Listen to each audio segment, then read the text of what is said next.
L, Pac, Ice Cube. Nip is a musical legend. You tripping, nigga. He had one album out in 7 years that did 50,000 copies. I can't do that. So what do we call Dr. Dre? Snoop, LL, Pac, Ice Cube.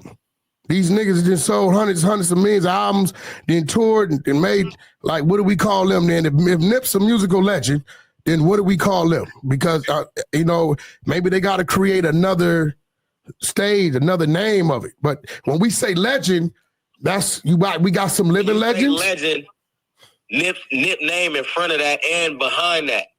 Now remember, bro, listen. All I'm gonna talk is music. I'm not gonna talk nothing else.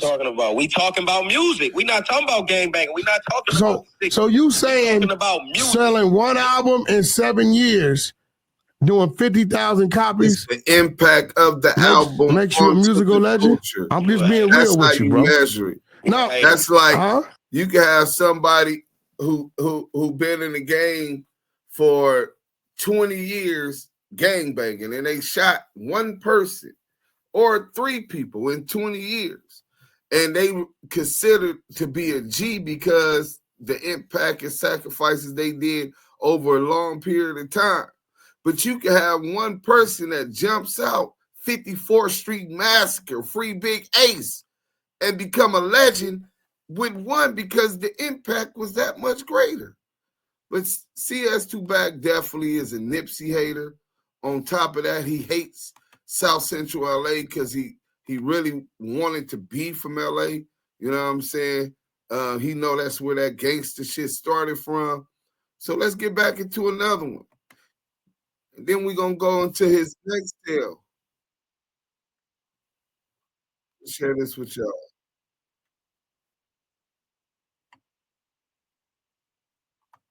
Put a number to him. Let's go. Like one album, 50,000 units, no tours.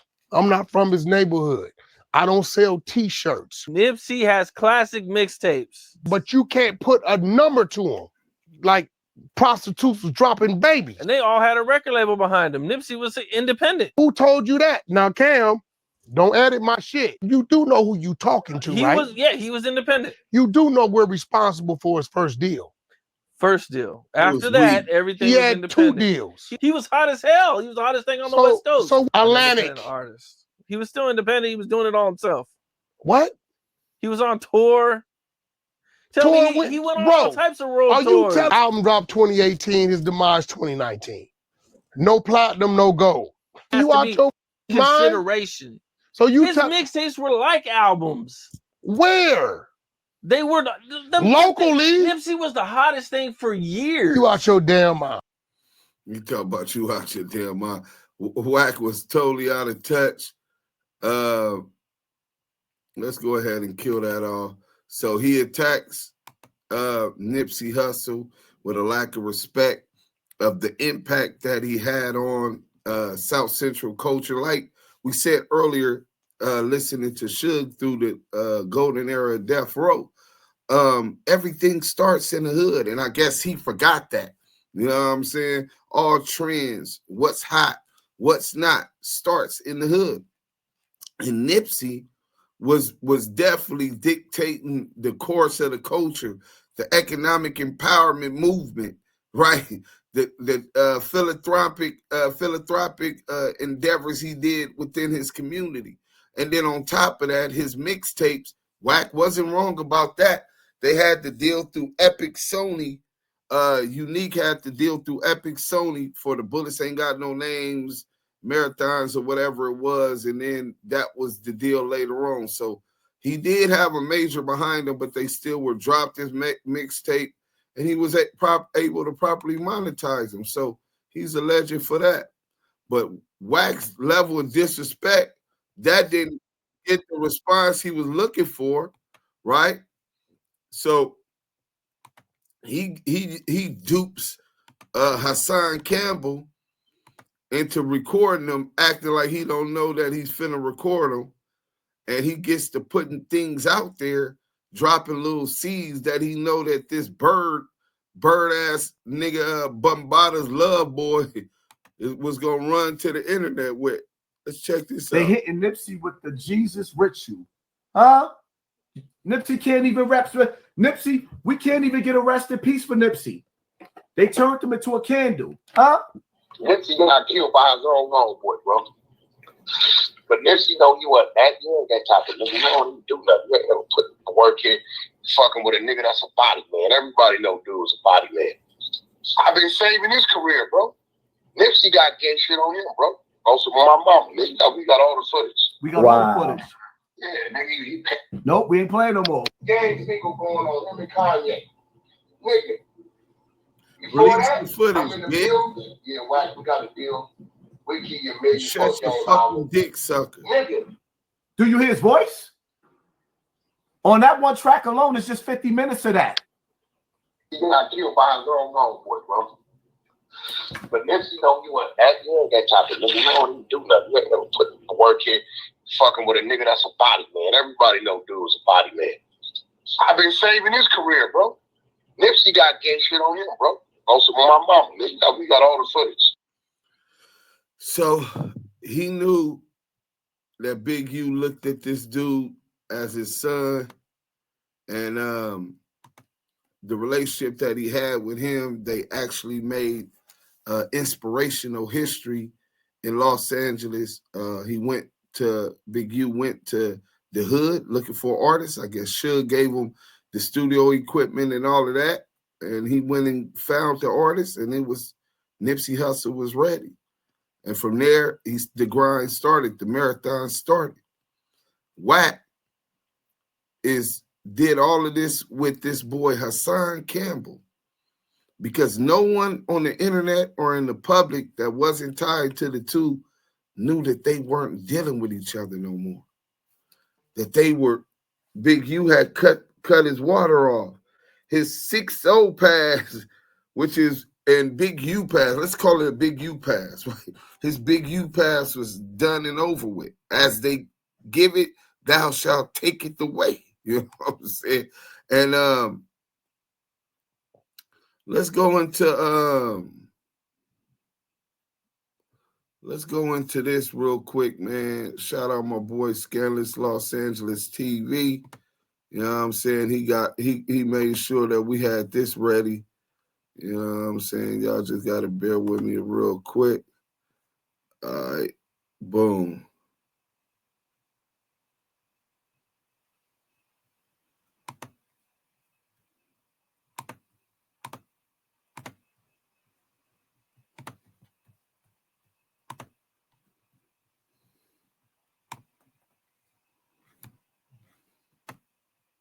Let's go, Scandalous. Let these clouds. Boom. What's up? We live for all the out there. What's up? Y'all want to be famous? Here you go. Welcome back to Scandalous Los Angeles TV, where we expose the exposers. We have a special treat for you guys tonight. We know how much you guys love seeing us expose the exposers, so we decided to do a recap for y'all today. We're doing this recap because we want you guys to see just how low down this sexual predatorial pile of pork poop is. We also want to continue to hammer in the point that Porky the Pyru is also the infamous federal informant CS2 Back. CS2 Back is a disgraceful piece of garbage who has consistently shown a complete lack of integrity and honor. He is a confidential informant that constantly puts false rat jackets on solid individuals and falsely implicates individuals like Big U, Deuce M's, Jim Jones, and various others in serious crimes like murder. This video is being done to set the record straight and to make sure you guys get the entire truth, because Porky and his rainbow rats have done nothing but lie this entire time. Now remember how the story goes. Big U discontinued any association with Porky once Mark Stevens made him aware of Porky's cooperation with the feds. I heard what he was saying about the big homie Shaq, and then I heard what he said about Big U, and that's when I picked up the phone. I said, hey, you, man, I want you to read something, man. And then once you read it, once you know, you know. That's Quran. That's the Holy Quran. Once you know, you're accountable for what you know. And when he read it, He said, okay, I see why you don't fuck with dude. I can't fuck with dude. From the time I gave him that paperwork, I watched him take assault after assault because he just did the right thing. He just said, I can't fuck with you. Because of this, Porky decided he would try to get out in front of it by running a play with Hassan Campbell, making it appear as if his phone call was recorded without his knowledge or consent. Yeah, bro, that nigga ain't gonna do nothing, especially with me. But don't worry about it. He ain't about to. He running around with sweats on all day, bro. And they gonna even keep hammer on. And they gonna even keep hammer on. And they gonna even keep hammer on. I know the nigga, bro. I know him. Know him, his family. I know him, bro. He ain't running. That nigga, them niggas don't run nothing like that out here, bro. Don't believe the hype. You do not believe the hype. 6ix9ine, one of them niggas blocked. The heart of their neighborhood violated them niggas, bro. What that tell you? Nobody was there. 2 o'clock in the afternoon, bro. It's real shit. It ain't what it used to be, bro. You know what I'm saying? Right. Ain't none of this shit what it used to be, bro. And that nigga 55 years old, bro. He's scared to go back to jail. I mean, you know what? My whole thing is, as long as I got a fair fight, niggas come at me and I got heat to hold myself down, I don't give a fuck. I just don't want to be in a position where niggas got heat to me and I gotta be humble. Whenever you land out here, bro, that ain't the problem. Right. This is all I want you to think about. They talk a lot of shit about WACK. We in LA. You see them niggas coming playing with me? Nope. I'm out here moving. All my cars is bright. Everything I drive is noticeable.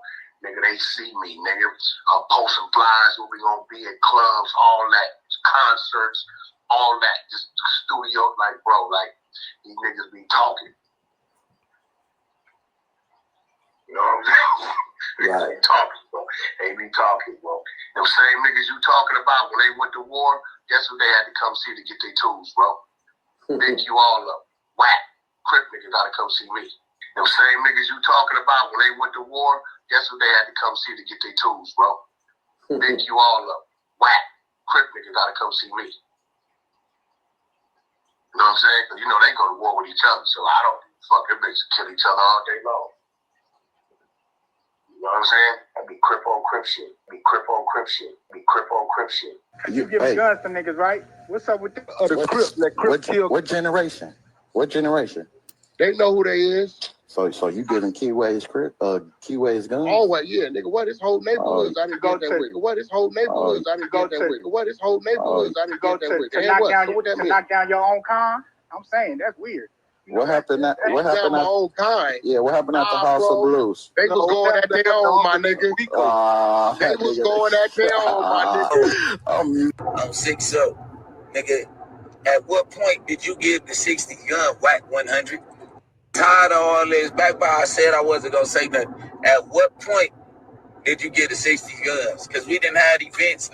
No disrespect to the 2Ps. What happened when your army at Barcelona? Did you get the guns to do the shit then? Did you give a nigga guns to go blaze the Lancaster part? Like, what's up? You playing both sides of the fence, or are you playing the Keyway side of the fence? Which one you work? I need to check that. Giving Keyway guns on 6'0". On hood, you get jail for that. But cuz is actually putting us in paperwork, right? And like doing like real police shit. I seen that nigga get like 20 guns, and when he got 20 guns, he's selling them to the homies. But I'm like, why are you writing down the serial numbers? So it's like he was doing like shit like that, and I didn't catch on. So it was like I'm waking up now. You get what I'm saying? Because I'm his right-hand man. You get what I'm saying? It's important that you guys know that this entire recorded conversation between CS2 Back and Hassan Bambata was a play created by Porky. This was the beginning of his smut campaign against Big U, and yes, Hassan Campbell helped him with the entire thing. CS2 Back, in true COINTELPRO fashion, starts off by saying Big U wears sweats all day and doesn't carry a weapon. Then, in the same breath, he says Big U comes to him to get his guns. But I thought he just said that Big U can't carry guns because he wears sweats all day. This is the beginning of his campaign of misinformation against Big U. There's a lot of COINTELPRO shit going on. Should I play the audio of you actually sitting up there telling me that you wanted to stage your beef with me, Running fake beats, disinformation. So I let you get little slick stuff up so we could get the ratings up. You said that you wanted to stage your beef with me. Should I play the audio, Whack? This shows you guys that CS2 Back and Hassan Campbell are no strangers to running plays. Remember that the entire phone call between Baby Bambaataa and Porky is how Porky introduced all of us to his beef with Big U. Remember, after Hassan dropped this first audio recording of Porky, he threatened to drop a separate recording that he allegedly took during a secret three-way call between Porky and Big U, which in turn allowed CS2 Back to say Hassan Campbell was lying because him and Big U had not spoken in over a year. This is how everyone found out that Big U and CS2 had issues, and this is how we know that CS2 Back and the guy who had his butt cheeks burglarized by Bambaataa were running a play the whole time. I don't give a fuck about a YouTube channel. That's how you make your living. So, nigga, I'm gonna have my fun. I got more than one. Knock yourself out. I'm not scared. Yeah, that's cool. The page gonna come down, and I'm gonna laugh about it. You laughing, I'm laughing. I don't give a fuck. I don't give a fuck neither. Bro, see, where you went wrong Can't y'all squash this? Hey, this where you went wrong is when you said, I had you on the three-way with Big U and Big U didn't know it. What you don't know is me and Big U ain't talked in 15 months on the phone. We don't even fuck with each other. That's where you went wrong, dummy. Oh, so that's where you went wrong. But so you're basically, an East Coast nigga, and you don't know those politics. So basically, what you did was you called another nigga on the phone to pretend to be Big U. We wasn't on the phone. Big U voice is Big U voice. Everybody knows. You want me to play it, nigga? All right, let's go. You lied, nigga. So you didn't call him. That was me and you on the phone, nigga. You didn't call Big U on the three-way. You didn't call. All right, we'll see. Listen to me, bro. Me and Big U ain't talked on the phone. You called Big U on the phone. Damn near a year and a half. Lying. I was on the phone. What I'm saying. Told me to mute my phone. Big U even know that. Nigga, you're lying. Bro, me and Big U don't even fuck with each other. Nigga. You called Big U on the phone. We ain't talked to each other for 15 months. The weekend of the Super Bowl. Hey, listen. Everybody on the West Coast know that. You just don't know that. You are lying. You're lying. Me and Big U know when we called each other, nigga. You played yourself. All right. We don't talk to each other. Stay tuned then. We have been in the same room and don't even acknowledge each other. Fight and answer this a million times, bro, but you Whack real quick. What's up, Rick? You know, and I ain't trying to be messy, man, and you probably didn't answer this a million times, bro, but nigga, why did you and Big U even fall out? What was the whole fallout even about? You know what? I've never answered that question. Great question, Rick. You know what? I never answered that question. So not only does WACK100 admit on that audio that he supplied guns to the Crips, which he later brings Loose Cannon to say that Big U supplied the gun to the Crips. You see Brick Baby, Brick Not the Trick, responding to it and really showing them how he was asshole backwards, supplying some Crips guns so that, and these same Crips ended up getting into some situation with some of your homeboys from your neighborhood at a club. Like, nigga, you asshole backwards out of pocket, nigga. Nigga, what kind of pot ruin is you on, nigga? Nigga really questioning his funky. You know what I'm saying? But we know he done got the boot now. He been scheduled and absconding from his put all. But on more than that, he utilized Hassan Campbell as a dupe to announce to the world that he no longer fucks with Big U, or Big U no longer fucks with him. And then he comes with his spiel on what's the underlying issues is. But Big U had already cut him off, and that was the real issue. He's seen that CS2 Back paperwork. You heard Mark Stevens talking about that. Stay tuned. Day 2, which will be day 5 of the Hip Hop Police, we'll get into Mark Stevens' statement, the Deja 34 investigation, more in depth. Now, I'm giving them Just Crip on Crip. Let them kill each other off. So you with supplying guns to another black man to kill another black man, and you're good with that. That sounds like, that has nothing to do with you protecting yourself. That sounds a little bit like COINTELPRO. You know what I'm saying? But at that time, you know what I'm saying, all of that goes on. And it sounds like some people took offense to it, unbeknownst to WACK100 and unbeknown to WACK100 and those on the internet. We get to hear this. J-Rock makes it. We started hearing rumors and that Wack finally got caught up with after doing all that weird shit. Let's go. I met Wack with YG, my nigga. You know what I'm saying? Anybody know Look to YG? Daily Hood They get Politics. YG on the phone, he'll verify the story, my nigga. Wack called himself pressing YG, nigga, and it didn't work out the way he wanted to work out, my nigga. Niggas had words with Cuz, damn near about to fuck Cuz up. You feel me? Wack is a nigga that play chess, bro. He an old nigga that play chess. So the nigga seen me, he like, damn, bro, you a real nigga. Come holler at Game. Try to give me a job with Game. Never was I homeless, my nigga. I had my own spot the whole time, homie. You know what I'm saying? I really don't be wanting to speak about business. So he lying. Let's just say, so he lying. J-Rock was good. I ain't got no problems with Game, homie. You know what I'm saying? Game ain't my issue, my nigga. That's that. Shout out to Game. I ain't, you know. But whoever was in control of Game money, whether it was Wack or somebody, my bills wasn't getting paid on time because my check wasn't coming on time. So I hit Wack and let Wack know, what's up, bro? Nigga work, you know what I'm saying? Nigga working for you, bro. What's happening, homie? Where my money at? So I don't know if he sliding me Game money or saying it's his money, whatever. But when I hit the nigga, he'll send me my check. Cool, all love, no problem, homie. You know what I'm saying? Fast forward, the checks wasn't coming on time. I bounced, homie. You know what I'm saying? My nigga Nip hit me. Hey, listen, bro. Come fuck with me, bro. Get out of there, bro. I go fuck back with my bro, which I was fucking with before Game, homie. You know what I'm saying? And rolled it out to my nigga passed away. You know what I'm saying? Game, Nip, Wack always had a problem with Nip, bro. For whatever underlying reason, he always hated on Nip, bro. It's always been so he bro. been hating on It's Nip. many stories he was Wack helping Nip. hating on Hustle. You know what I'm saying? But he didn't have that same energy when Hustle hopped out on him. That Platinum Motor. Nah. You know what I'm saying? Ask about it, bro. Go up to Platinum, ask the Nip hop out.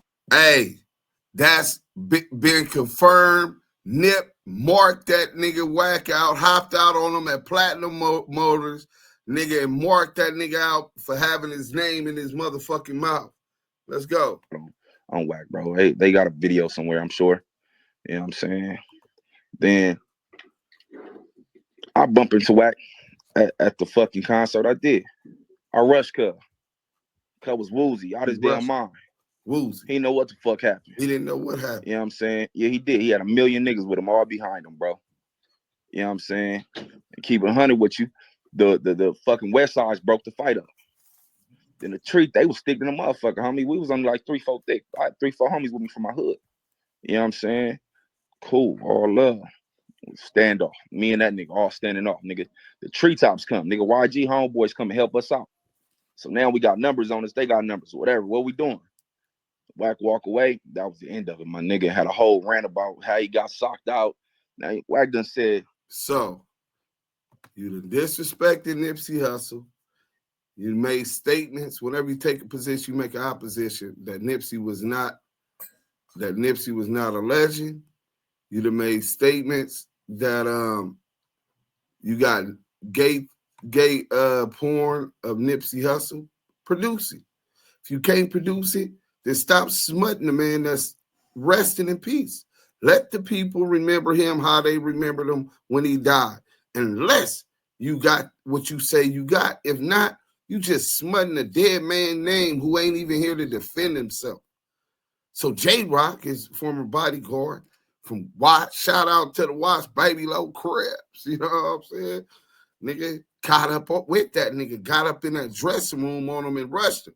Wack run to the thing. No, Nobody, nothing. That's bullshit. He swung, he missed.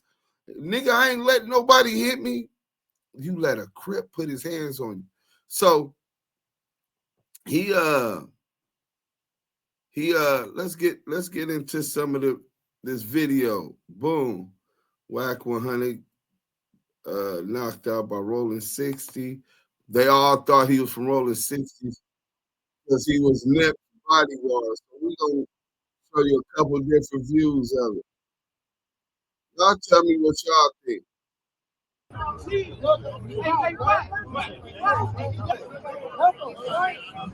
Don't knock me out.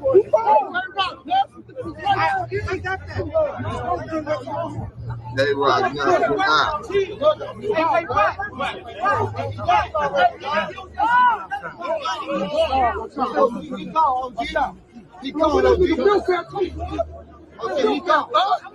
already left. He already left.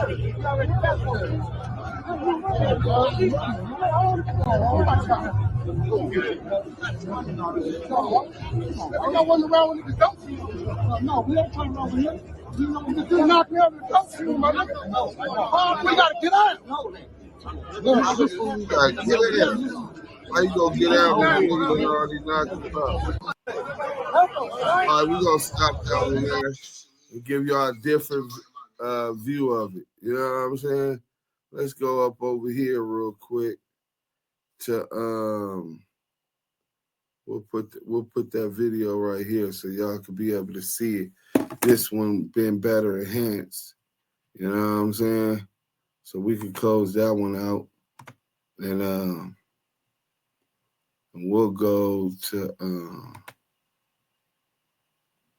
we'll go over here real quick. Bear with me as I get you. This is the best one. And I don't think y'all have to see what happened with his lying ass, embarrassed, because all that popping off at his mouth, he did pay consequences. Telling Hassan Campbell, you see, niggas don't play with me and all of that. Nigga, this is another time you allowed, claim to be I told y'all he was a fraud. Nigga, what power rule and blood y'all know? Oh, man, that's the wrong shit. Hold on. That's the wrong shit. What power rule or blood y'all know allow Crips to put their hands on them and don't give up no don't give up no resistance, no run back, no nothing. Like he did that and you just let that go? Like for real?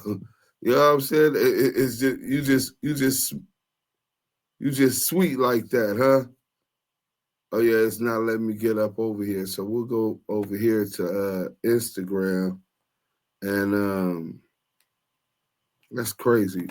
It's not doing that, but that's all right because it won't take me that long to get over here. We'll go to my boy Scanless's DMs. Boom. All right, boom. Here we go.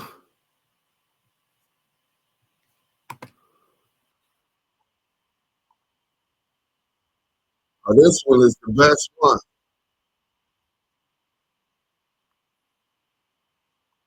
Got a lie to say you knocked me out and dropped. Hey, yo, check this out. You motherfuckers stop texting me and DMing me talking about am I good? I don't know what the fuck the internet talking about, but whatever hoe ass nigga got a lie to say you knocked me out and dropped me or did any of that to me, whoever that nigga is,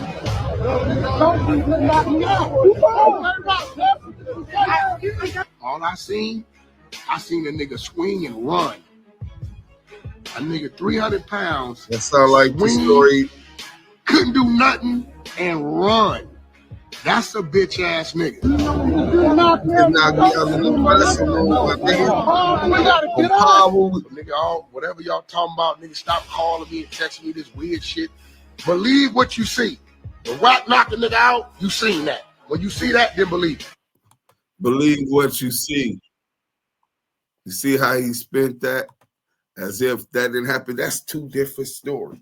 J-Rock said it was a standoff that the West Sides came around after it happened, and in the treetops, YG and the treetop Paru pushed up his support with him because they fucked with him, wasn't gonna let him just get boo-bopped and stomped out there. So you're like, what is gonna be? And he just ate that. A Paru, the one that claimed he the biggest Paru with the biggest mouth, all on social media, claiming that this man, you got a gay tape of this man, claiming this man wasn't a legend and he's resting. J-Rock stood up, bro, and fought on behalf of Nipsey Hussle. Nigga, and put that nigga to bleep, nigga. Nighty-night, rock-a-bye, baby. You know what I'm saying? He wasn't ready for that type of shit. That internet tongue wrestling, he was ready for that.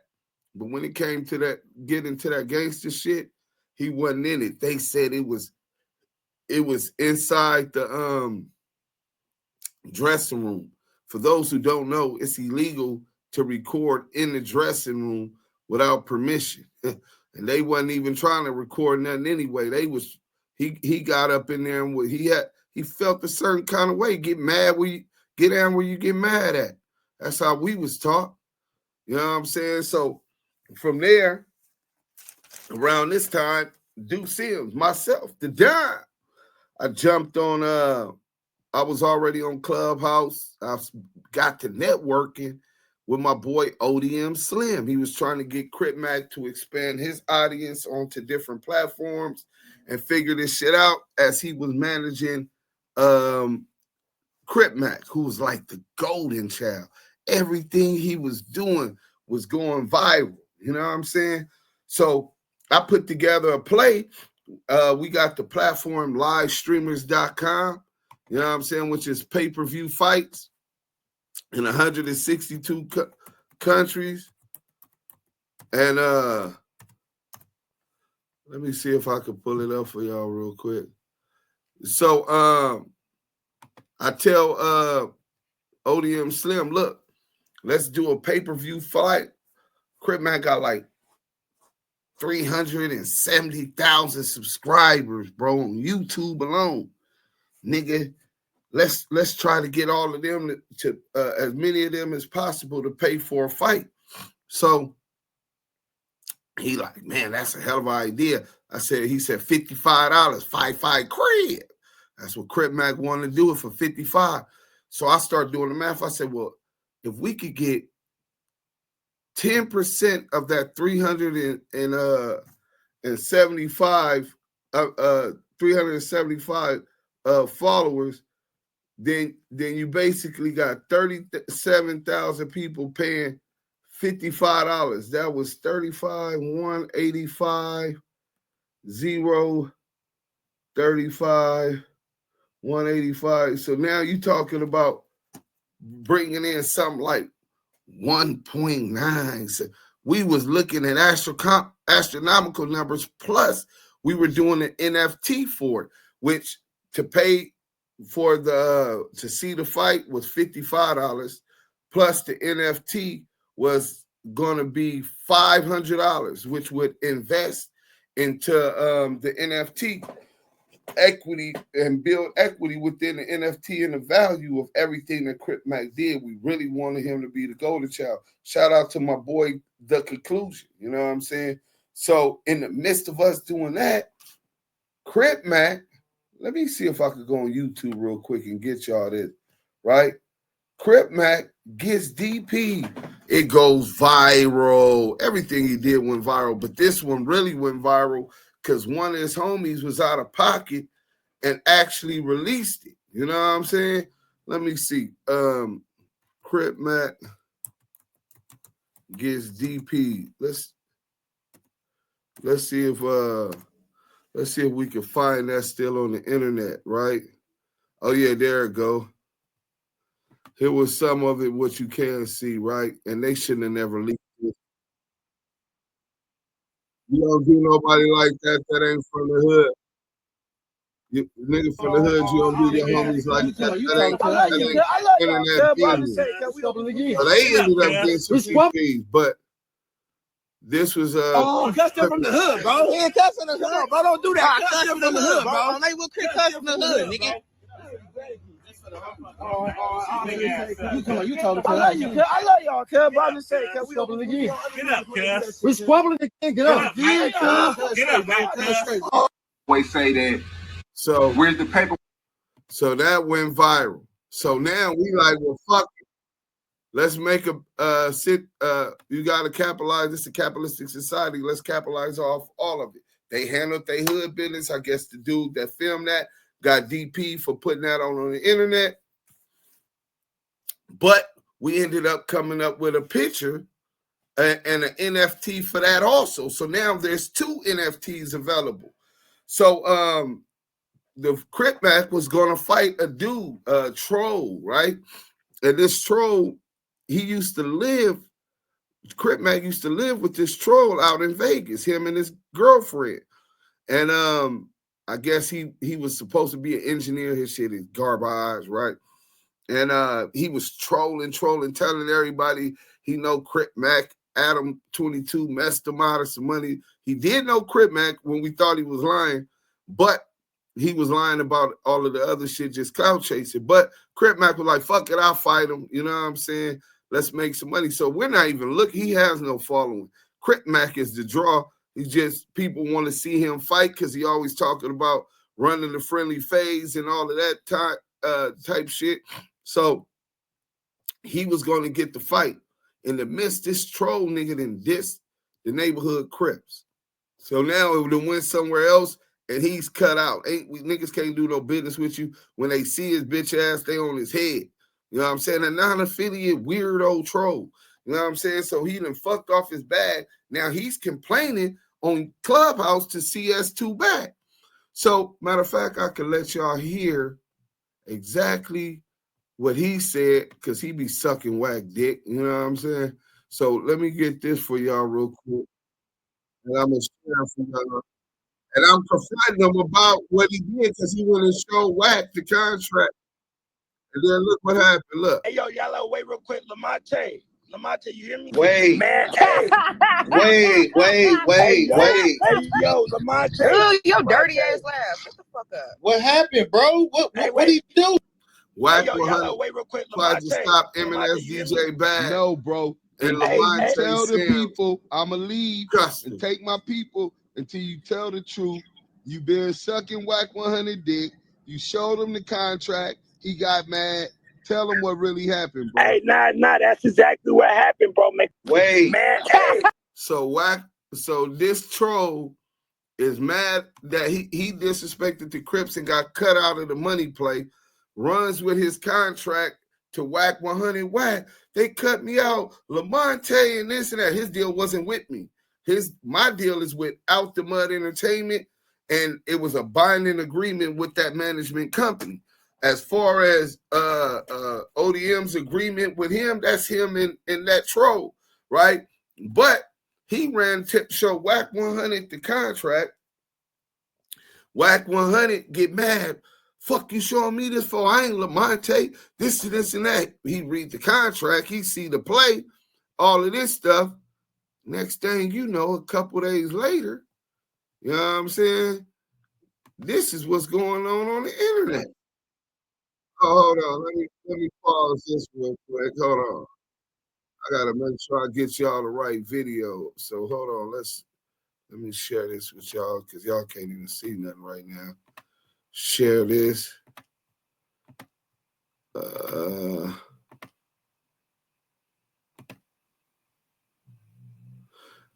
Boom. So Blueface trolls Crip Man. Here go Lupe talking about it. I said, shut the fuck up. His squad isn't gonna be able to handle the homies talking like that. Start it back over. Blueface, I said, shut the fuck up. His squad isn't gonna be able to handle the homies talking like that. You know what I'm saying? He needs to shut the fuck up, bro. I didn't even know anything. Bro, he's talking about the homie. He's talking about the homie. That is crazy. I ain't even gonna lie. I just been in the cut trying to learn Spanish and it just got illegal. I'm trying to go to Mexico and get up. I didn't even know they was beefing. I thought was cool between them. It was, but then he said something about the DP and all that. He needs to shut the fuck up, bro. They were cool, and then all of a sudden, Blueface says something trolling Crip Mac about the DP. You know what I'm saying? So now he trolling Crip Mac about the DP. Lupe comes to the defense to defend her guy. Like, you ain't got the courage to do that, and the homie will beat your ass. You know what I'm saying? So essentially what happened, WACK100 read our contract, seen the idea that I came up with and created, and he stepped on my toes and came with this. Hold on, let's get into this.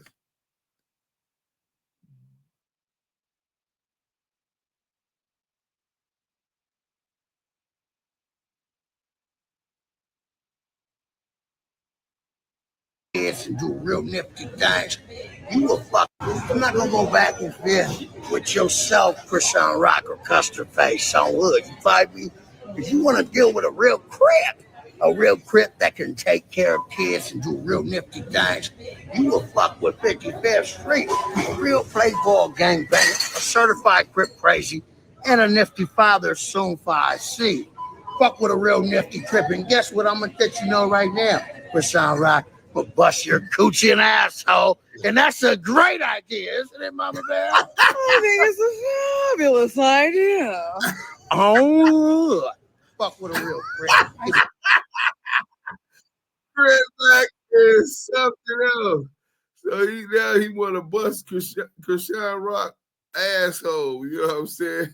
He disrespected, bust her in the ass. You know what I'm saying? But so hold on, let's go. And so from there, it got to escalate. So I peeped the whole move. Look at this one. And then we gonna go move on from here.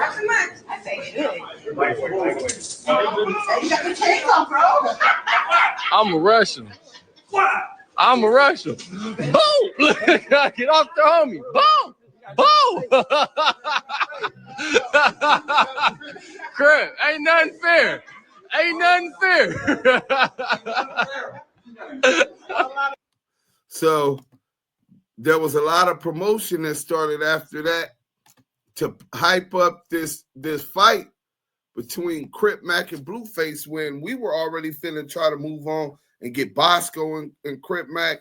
We were trying to substitute who we had with him, and at that same time, it got so frustrated. ODM Slim refused to continue to manage Crip Mac. Lupe came in, politics came in, and the boy came in, 4-Leaf. So that's a whole nother story. But I ended up having to tell 4-Leaf, he like, well, I'm going to look out for you. Nah, ain't no look out for me. Nigga, this a binding agreement. Nigga, you niggas going to do this fight. All right, we going to talk about it. Crip Mac goes back to jail, fucks it off. So while he had the speed, you know what I'm saying? A lot of time and investment went into that. But CS2 Back tried to steal my shit. Y'all don't believe me? Let me show receipts, because y'all know that's what we do, bro. We don't just talk about it, my nigga. We be about it. So I'll show y'all a little couple receipts. This was the initial contract. Active Chucks Entertainment will provide pay-per-view services. What date was that? 11th day of May 2022. Willfully agrees to participate in the Out the Mud Grud fight, pay-per-view fight on the agreed date. This was the whole contract, and I do have the signed contract. Let me see. I think it's one more page that you'll be able to see. Yeah, and then you're able to see that down there. So, yeah, bro, ain't no capping with us. And then I'll show you guys one more thing, because as I told you, I was also 2 NFT agreements with this whole play. You know what I'm saying? So let me see if I can find that. It should say digital service asset agreement. Okay. Boom. Let's see what this was. Boom. Okay. Bam. Now I'm going to show y'all this. Receipts, bro. You can't let people. So here was the NFT Graph House Blockchain Services Agreement. It was 1 to 12 pages. And this was, we had the other one, but the link expired with the signed contract with Crip Mac and ODM signed, you know what I'm saying, for the 2 NFTs. You know what I'm saying? But this was the original agreement. So y'all seen the contract for the fight through livestreamers.com. Y'all seen this, and this nigga Wack stepped on my toes. He stepped on my chucks. That's a cardinal sin. Don't play with my money. You know what I'm saying? So from there, I feel a certain kind of way. He already had a lot of bullshit in the air. So I utilized that to create a viral moment when I call him out for the fade. You know what I'm saying? And this man, COINTELPRO, then accused me. Remember, he ran the make on Juice Sims, and I passed Murder Rock. That's the homie Eminem, Fruittown Brim. He a solid homie. Remember, he ran the make on me. You know what I'm saying? And War Brim, yeah. Now listen to him talk about there was paperwork on me, and I've been hiding for 12 years in witness protection. In the Clubhouse Daily News, we back with another one. WACK100 has been challenged to a fade on the West Coast from one of his fellow blood brothers, Lamonte Deuce Sims, representing UOD. Deuce said he called Wack out before. Snow stepped up to try to take the fight for Wack, but Wack actually thought it was between Snow and Lamonte. It gets clarified today. The deal is going down. Appreciate you tuning in. Let's get right to it. Narrative. Hey, look, check this out. When J-Rock got off on WACK100, Wack in if here, you really pull him listen, up. look, Bring him up. he got off and then he got on. There was no celebration to it. That was it. There was no fucking, you know what I'm saying? Nigga ain't no nigga ever got off on me. I had, well, the dude that was the altercation with, right, he had texted me, right? So he spoke his piece, but I didn't really take him serious because he used to work for me. He used to bodyguard my kids. Mm-hmm. So I'm like, well, when I see him, lie about J-Rock. He wasn't the dude that I'm like, he's a threat, some shit like that, because he was really like family. When he saw me, right, he got off. No, we was coming in. We was all coming in. We already running late. I got like 20 minutes to get games from the stage trailer. And my wife and kids is over there, so I'm kind of focusing on that. First of all, Crip Mac ain't called Video at nobody the out. top. The video at the First top. of all, Crip Mac ain't called nobody out. Wack called Crip Mac, called Blueface, and arranged a fight, my nigga. Them niggas ain't, that's a bag. Ain't been no call out. I called actually Big Bruce from Compton Crip. He got Crip Mac on the phone. Crip Mac, you want to get a bag? Hell yeah. What we got to do? I'm with it. All right, Blueface, you with it? I'm with it. I'm with it. Everybody with it. Let me put it together. So kill that. That's not He put it together after they reading both my know what they doing. They getting So paid. my Great. idea.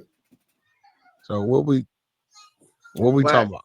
Wack, you first of all, why you lied to me yesterday? You talking Who the about fuck you is didn't that? send my people. Do send. Send your people what? What was your people? Who was that? That's that Wack Goo from the crew that I asked you about yesterday. Was Who the that fuck you, talking Greedy? about? Nigga, Wack just opened his first room up today. Nigga, I ain't opened Nah, that room wasn't up. me. That was D-Murder. Fuck you talking about? D-Murder. Yo, what up? What I don't know that happened? nigga. What happened? I don't know that dude. Who's that nigga? The nigga you was arguing with the other morning, nigga. Hey, D-Murder, you didn't get a DM from Wack? I thought you had got a DM from him. I don't even know who this nigga is, bro. You know exactly who I am, nigga. The nigga you was arguing with the other Deuce fucking morning. Sims. You talk about you I'm not saying what I'm not doing no more, Lamonte, is allowing new niggas to use a fake argument. Fake Listen, argument, Wack, nigga. the nigga said he was on your stage like I told you. Slow down, Deuce Deuce, in what stage? Because I ain't been on. Now you ain't been on, nigga. Stop fucking lying. Man, let him talk. Let Wack talk. Tell him what fucking stone cold pussy, nigga. Hey, D-Murder, tell him what happened. What question did you ask him, blood? The day when I was in the room, I said, yo, why don't you get in the ring and shoot the fade with the fucking Deuce Sims? What you said? Me? Yeah, when you was in there and you told me, yo, get him off my Me stage. and Lamonte, you must be talking about Snow, Dick. What is this Nah, he was talking to you. Talking to you, nigga. And then fucking Big Snow decided, yo, I'll fight him. Nigga, Bro, don't play hold on. stupid now, Hold on. Wack. That I hate when wait. you do that shit. Deuce, this nigga All that retarded. shit vision and No, shit, you blood. retarded, I'll nigga. Listen, fight my him. nigga, You the fuck that retarded, shit is not nigga. boom, blood. Hey, when he That heard shit ain't I'll boom. fight him, hold on. When he heard I'll fight him, that's Snow. That wasn't me, nigga. What are you talking about? Yo, you said when I said who you been talking about fighting, Lamonte? Fucking fade, nigga. You, nigga. Celebrity boxing shit, you been talking about fighting me? Man, come on, Yo, man. come on with the trying to spin the narrative, bro. Come on, man. You always doing that. Wait, hold on, bro. I just want to know. Wait, when the fuck you been talking about fighting me, nigga? You been in there talking about fighting Snow. Man, you trying to push that narrative, nigga, because you don't want the fade, nigga. Wait, hold on, bro. You said you wanted to get out with Snow over. I don't know why you wanted to fight the nigga. I told Snow said I'm a bit Lamonte use a bitch. I said, okay, keep that same energy. When you get did to tell LA, him that. pull up, right? That's what I told him. The homies already was on him. So that was he's a nothing, right? Okay. Shit, man, mute your mic. Right. So I'm like, first and foremost, you get into it with Stacks 280, talking about some Jersey paperwork shit. Now these Grape Street niggas asking like, what's up with this nigga? Hey, wait, Lamonte. You been doing a gang of bullshit. Hey, bro, you done been on my phone. Wait, Lamonte, I see what's going on. You done been on my phone. Hey, bro, you done been on my phone 10 times this nigga Snow talking silly. real nice. But blood, if you want to get out with me, that's nothing. All right, then we gonna set that up. How about that? There it is, then. You been on my phone talking nice. You trolling right now. That's what it is. Me and you know you trolling right now, nigga. That's what it is. Hey, look, the baby Lokes on here. Now listen. They checking in. They check you for that bullshit you was doing. Simple as that. Ain't no baby Lokes check me. So what he's talking about when he's saying, oh, I thought Big Snow's the one you want to fight. I don't know why. No, nigga, that nigga knew why. He sent Big Snow at me because he said, man, everybody that get into it with me, click up with you. I don't know what it is. And I'll show you guys receipts when I go live today once it gets to this part. Where he showed me this in the back channel, but it's still love. And then he had Big Snow, who I don't know, who's from Minnesota. I know nothing about. When I go in his room, ambush me talking about, fuck you, Lamonte, you's a bitch, right? So I don't know him, but I know you, and I know he's one of your boys. So for you to do that, I knew that you sent him. So couple that with you stepping on my chucks, that was all I needed to call him out for the fade. But look, the nigga Big Snow, let me show y'all this real quick, and I'll get back to this after I show y'all this. This is nasty work. So I don't know nothing about the nigga Snow. You could go Google it, and you guys should be able to see. Let me make sure that y'all can see what I see. Okay, yeah, y'all can see what I see. So you see it say Big Snow. WACK100 argues with Big Snow for being an informant. WACK100 talks with Big Snow about snitching, right? WACK100 exposed Big Snow 100 ENT as an informant. WACK sent a snitch, and there goes another snitch. Snow Billy admits to cooperating with the feds that was on the 6ix9ine case. All of these informants are surrounding him. But how we found out about Big Snow working, he gets arrested on Super Bowl weekend in LA. He goes back to Minnesota, get arrested. He ain't on the app. His wife come on the app, Raylanda, and she admitted that he had caught a heroin case, some shooting cases, all that, and had promised to work with the authorities. They let him out, and I guess he wasn't delivering, so that's why they locked him back up. So WACK sent the informant to start a beef with me. Sounds like a clever move by someone scared of another man. Send a killer rat at him. You know what I'm saying? Let him crash out with him. Nasty work. Niggas, you stupid. Right here. It's been a great streak with me every day last week.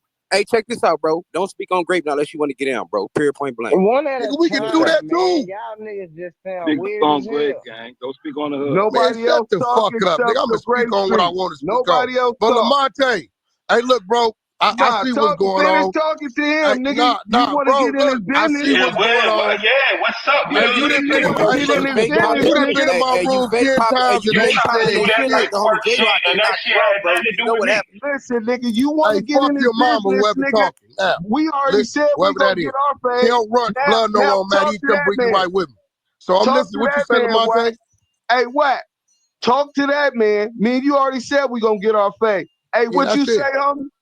Yeah, this nigga on here pumping his narrative like J-Rock ain't knock you out, my nigga. We was in the building, bro. You got knocked out, bro. You can lie all Bro, you ain't nobody. I'm not even entertaining that shit, nigga. If Wack would have got knocked out at You Rolling got up Loud, off that ground they'd be talking about what's everywhere. up, J-Rock, who I'm not banging, where even the building entertaining. at, But my nigga. Lamonte, what you won't do, we back in the 100 show. I'm finna put the paperwork up on Lamonte. Y'all come check it out. This nigga just admitted. And we finna go to that real quick, right? And that's crazy. I think I just had erased it, but it ain't hard for me to find because it's all over the internet still. But this nigga, let me see, WACK100, War Brim. That's the video that will be on. All right. So let me get this on.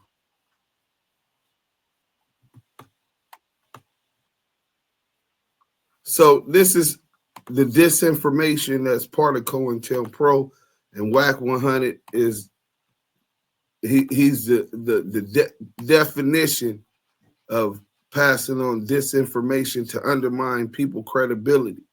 Let's go. How you throw your gang signs, what your beliefs, what you eat, that's your business. I ain't got nothing to say about it. I ain't gonna say it's right. I ain't gonna say it's wrong. That's your shit. Now, what niggas gotta understand is Wack is a real person.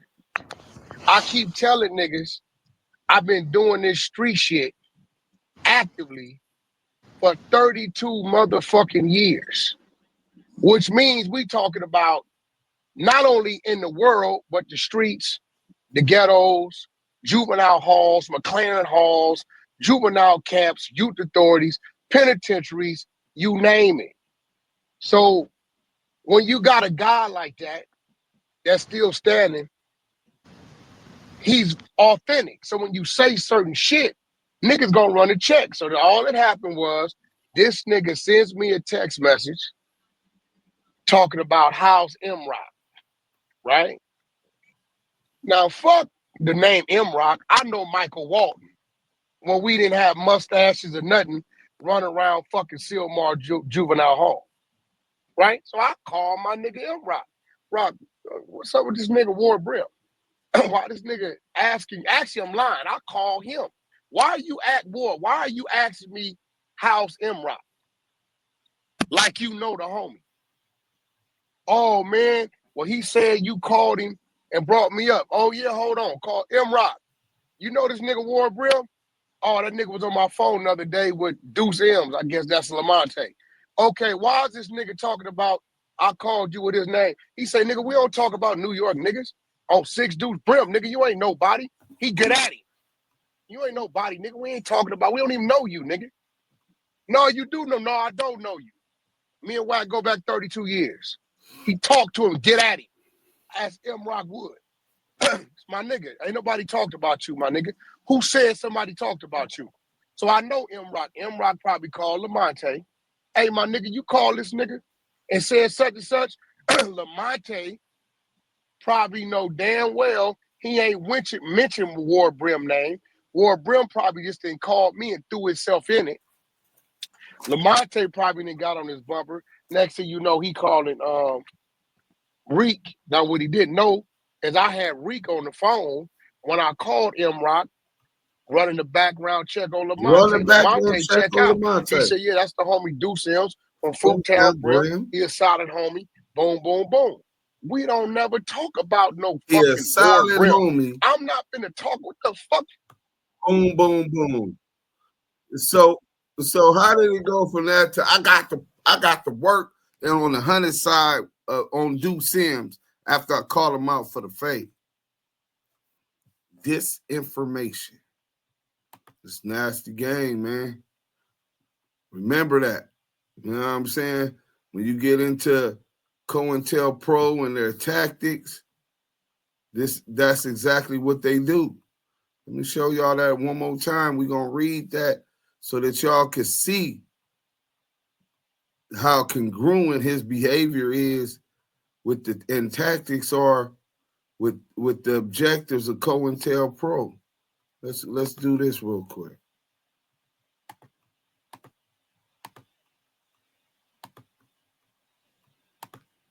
Lying about me being a rat, psychological. Many of the tactics used in COINTELPRO are alleged to have seen continued use, including discrediting targets. Discrediting. Calling me a rat when I stand against rats definitely discredits my authenticity. Targets through psychological warfare. Smearing individuals and groups. Smearing me and my group using forged documents, fake paperwork, like he did with Jim Jones, and by planting false reports in the media. We're talking about social media, harassment, wrongful imprisonment, illegal violence, and assassination. We're going to get to something I just heard today also to prove that, but we might do that tomorrow. But in any event, I called the bitch ass nigga out. He offered me, hey, $250,000 enough. He texted my phone after that. I was like, damn, I was going to do it on the live streamer since I have that platform, and whatever we make, we split. But if you got $250,000 up top, we can utilize that as a marketing budget and make even more money. So I'm like, yeah, hell yeah, nigga, that's good enough. He said, say yes, and we locked in. I said, yeah. The nigga made every excuse in the world to duck that fade. You know what I'm saying? So after that, I exposed that his brother got unalived and he didn't get no get back. Execution style. You know what I'm saying? Let's get into this content. Hold on, man. Let me share this content with y'all real quick, man. You know what I'm saying? We're going to get right into it, man. You know. Let's go. What is this? Yeah, this is definitely it. And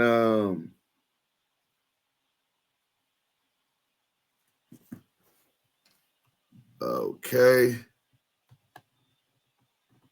We'll start right there. Tulsa police Wednesday afternoon at a motel. Leroy J. Smith, 35, was charged April 19th with first-degree murder for the April 15 slayings of Zachary Sean Jones, owner of This and That Hardware, the store clerk Eddie Ray Phoenix, and store clerk Eddie Ray Phoenix. A tip led police to a South Tulsa motel. Spokesman Sergeant Kim Presley said Smith walked out of the room, jumped the fence, and tried to run, but was caught by two detectives, Captain Tracy Crocker and Sergeant Mike Huff. Earlier Tuesday, police followed a tip to a North Tulsa home where Smith was believed to be staying. Police surrounded the home for about 5 hours, but found the house empty after there was no response to loudspeaker commands and a variety of gases fired into the home. See, this shit, I didn't even know about this part. Shit got cracking. The police thinking he up in there. They got a tip. Obviously, it was a bunko tip. Niggas trying to get a reward. He ain't even in there. Shout out SPI, Spider Locomos East. He ain't even in there. They done shot gas in that motherfucking everything, trying to smoke his ass out. Nigga wasn't even in there. So then salute real quick. Salute Spirit Wonder with the chat, $2 chat. This where it's at, man. We appreciate you, Spirit Wonder. Thank you. Salute, salute, and salute. Appreciate you. All right, so now we're gonna get into this one.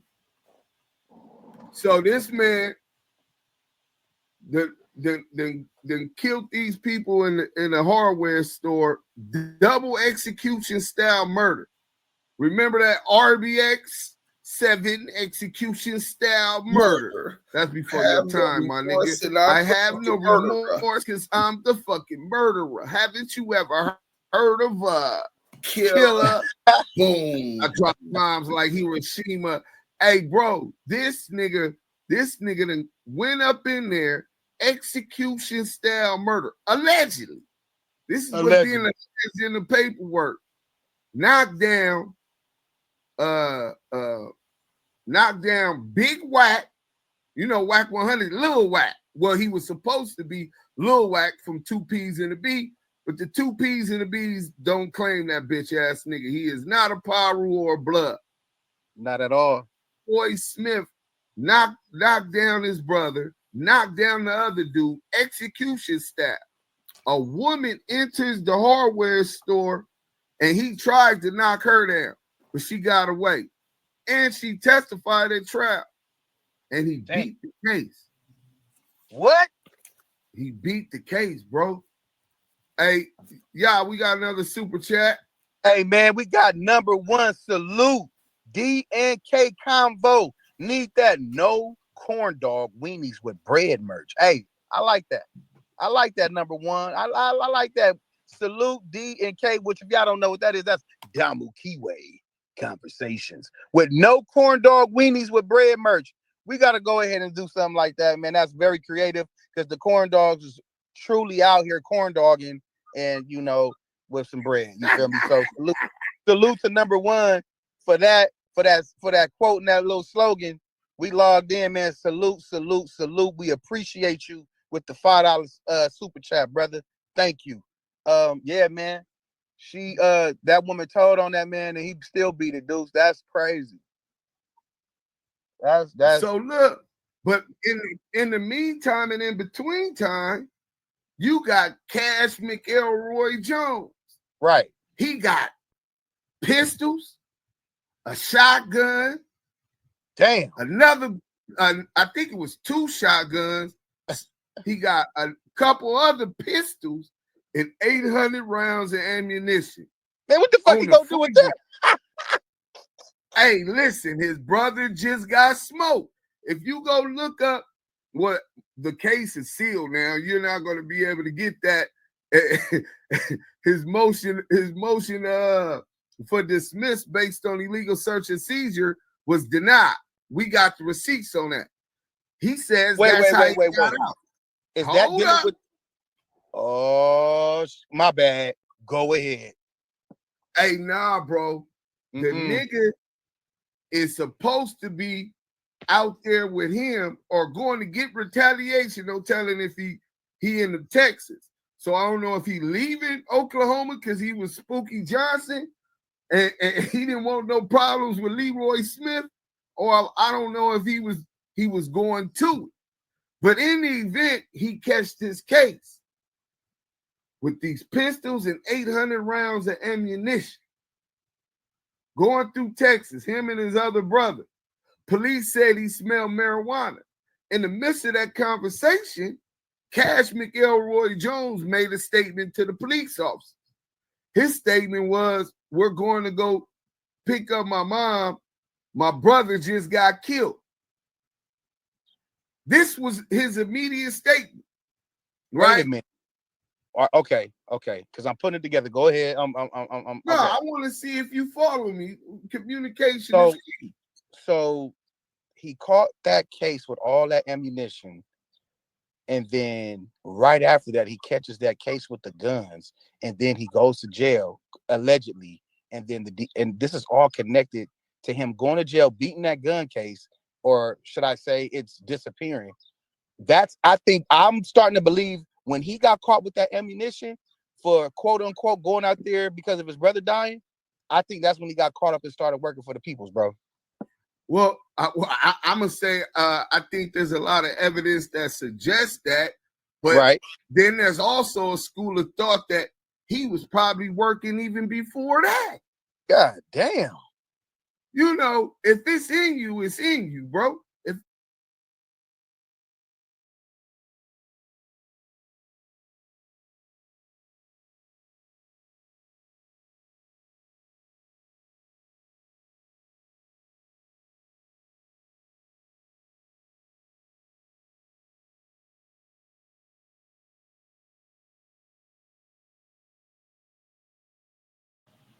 So yeah, if it's in you, it's in you. You know what I'm saying? if you's a rat, you know what I'm saying, and it's in you, then it's in you. So let's go to this real quick. Execution style murder of his brother. And his brother,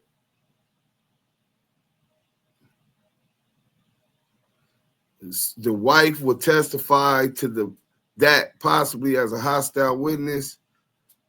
Smith is charged in the April 15, 2005 execution style homicide of Zachary Sean Jones, 33, and Eddie Ray Phoenix, 40.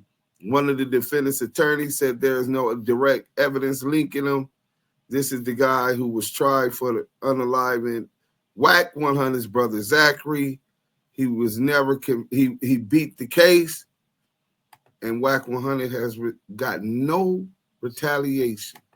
What Paru you know that's letting Crips put their hands on him with no retaliation, get knocked out with no retaliation, let your brother get smoked with no retaliation, but WACK100 gets caught with 3 guns and 800 rounds of ammunition.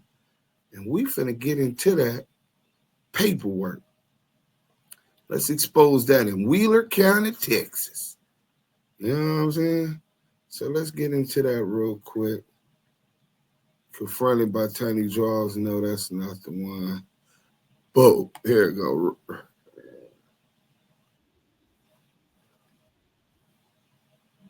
Let's go. Let's go ahead and share this real quick.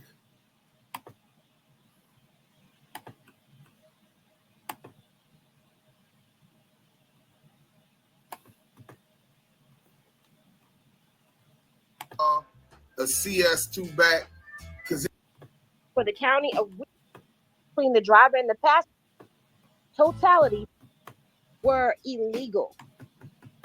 Ass nigga. WACK100 running with the driver at 2006. Hold on, dudes. Don't get into the content yet. Y'all better go ahead and like, comment for us. Like her assistant district attorney and files this her brief in opposition to defendant's motion to suppress in the above style and number calls and as grounds, therefore, the state will show the court the following. Defendant was indicted on January 26, 2006 for the offense of unlawful possession of a firearm by a felon under Texas Penal Code, subsection 46.04A1.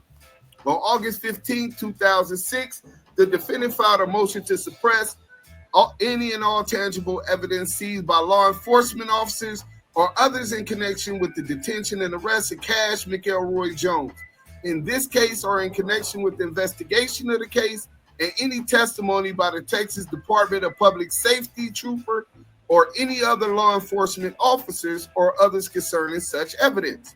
Also, the arrest of Cash McElroy Jones at the time and place in question, and any and all evidence which relates to the arrest and any testimony by the Texas Department of Public Safety trooper or any other law enforcement officers or others concerning any action of Cash McElroy Jones while in detention or under arrest in connection with this case.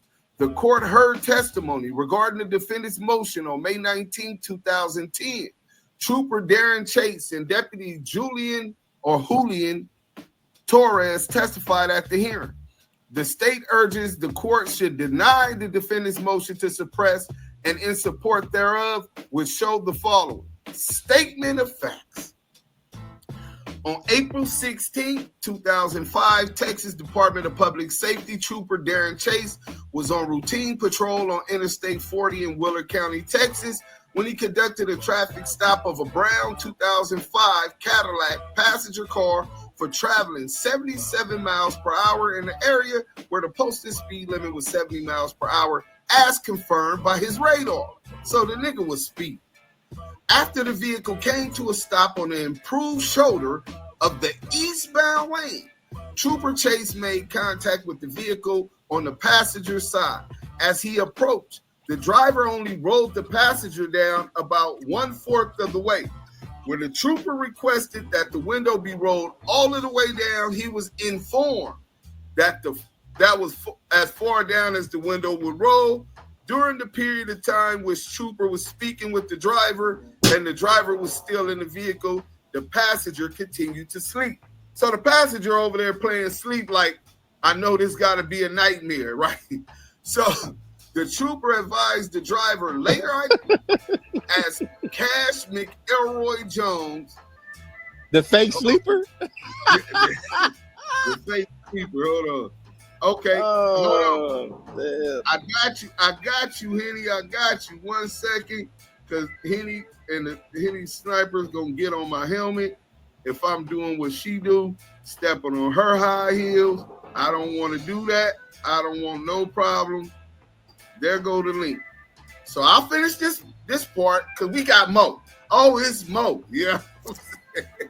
So the trooper advised the driver, later identified as Cash McElroy Jones, that he had been stopped for speeding. The defendant replied that he was a truck driver and always runs about 5 miles per hour over the speed limit. The trooper then requested identification from both the driver and the passenger. The passenger had to be woken up in order to provide identification.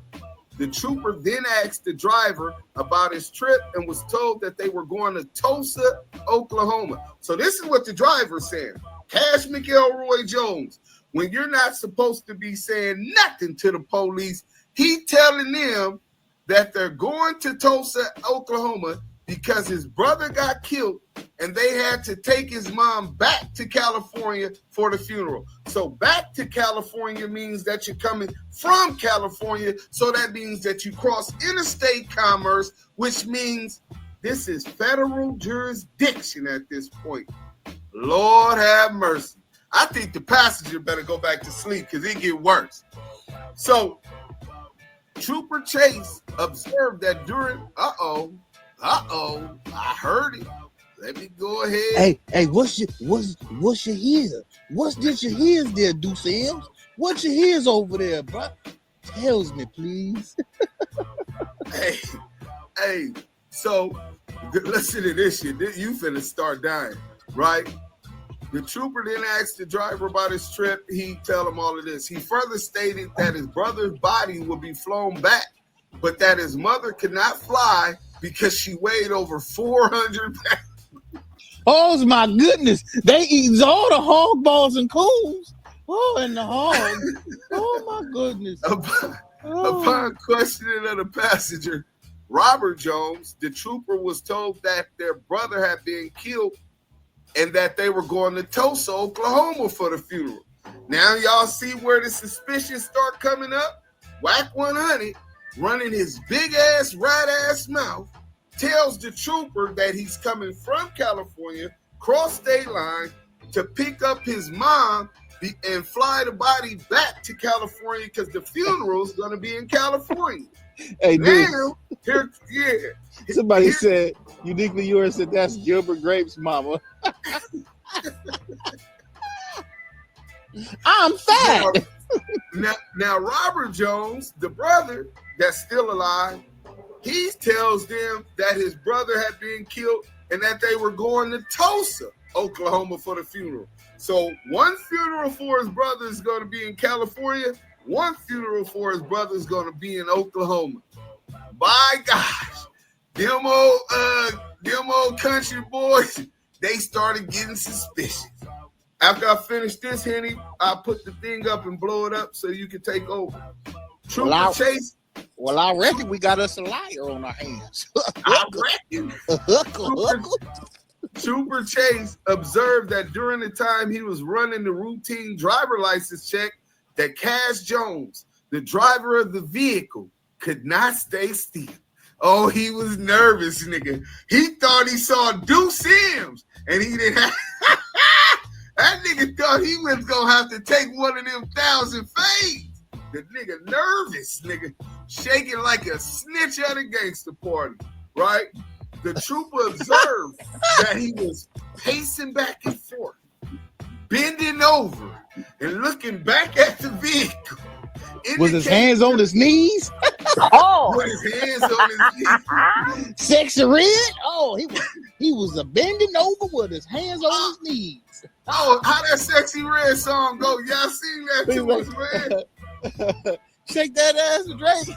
Now shake that ass to me. Bend that ass over. Let that shit breathe. Let that Bucci breathe. That nigga got Bucci breathe. That nigga got Bucci. He out there bussy popping, trying to get out of charges. Oh, that nigga out there popping Bucci. He trying to pop. He thought if he twerked that ass, you heard me, Deuce? it'd distract him from what was in the trunk, right? Oh, he tried to pop Bucci to get away from the troopies. Oh, he go. Bucci and troopies. So the trooper said that the driver was nervous. Also, during the period of time, the trooper observed that the car was rented from April 16, 2005 until April 18, 2005, and that they were traveling from Palmdale, California to Tulsa, Oklahoma. Now you cross interstate commerce. After completing the warning, the trooper went back to explain it to the defendant. The trooper observed that while he was explaining the warning to the defendant, he grabbed the clipboard quickly and signed his name very quickly. After the defendant had signed the warning, the trooper asked him if he had anything illegal in the vehicle, and the defendant turned away and stated, "No," in a low tone of voice. "Not this loud ass nigga. No." Well, wait, did he say it like this? No. No. No. No. Hey, yeah. That nigga said, no. He like, Trooper Chase? I don't know. Wink, wink. Wink, wink. So it was at this point, Trooper Chase asked the defendant for permission to search the vehicle, and the defendant became combative at the request. Ultimately, the defendant denied the trooper permission to search the vehicle. A K-9 was requested, and Deputy Julian Torres arrived with the K-9 22 minutes later. The K-9 alerted on the vehicle, and a probable cause search of the vehicle was performed. During the course of the search, troopers located a black rifle, a black shotgun, a loaded black pistol, along with several clips and large amounts of ammunition for each gun. I caught with 800 rounds of ammunition. I remember he told me about this.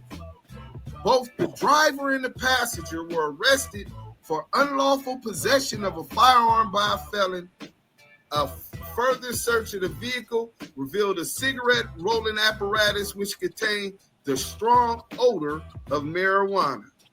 So I guess he said he didn't do dope, but we heard he was getting high with Whitney Houston and Ray J.